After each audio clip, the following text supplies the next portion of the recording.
আজকে আমরা জানবো শবে বরাতের রাতের আমল কি কি রয়েছে। শবে বরাতের রাতের ফার্স্ট আমল, আমরা সকলেই সে রাতে বেশি বেশি পাঠ করব ইস্তিগফার। সকলেই আমার সঙ্গে পড়েন আস্তাগফিরুল্লাহ। আওয়াজ হচ্ছে না, মন খুলে পড়েন আস্তাগফিরুল্লাহ। সকলেই পড়েন আল্লাহুম্মা গফিরলি। আবার মন খুলে পড়েন আস্তাগফিরুল্লাহ।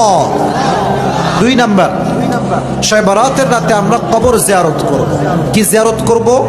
কবর জিয়ারত করব। হাদিসে এসেছে নবীজি এই রাতে কবর জিয়ারত করতেন, তবে তিনি দল বেঁধে যেতেন না, একা যেতেন। একা একা যাবেন, আব্বার জন্য, মায়ের জন্য, যে চলে গিয়েছে তার জন্য দোয়া করবেন। 2 নাম্বার আমল। 3 নাম্বার আমল, যে আমলটি আপনারা করবেন সেটি হচ্ছে শবে বরাতের রাতে সকলেই বেশি বেশি নফল ইবাদত করবেন। কি ইবাদত করবেন? নফল ইবাদত। যেমন আপনি সাদাকা দিতে পারেন, রাস্তাঘাটে গরিব দুঃখীদেরকে দান করার দরকারটা আছে না নাই?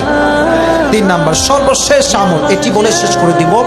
শবে বরাতের যে রাত, এই রাত হওয়ার পরের দিনে আমরা নফল রোজা রাখা ট্রাই করব। রাজি আছেন তো ইনশাআল্লাহ? আল্লাহ সবাইকে এই 4টা আমল করার তৌফিক দান করুক। সকলেই পড়না আমিন।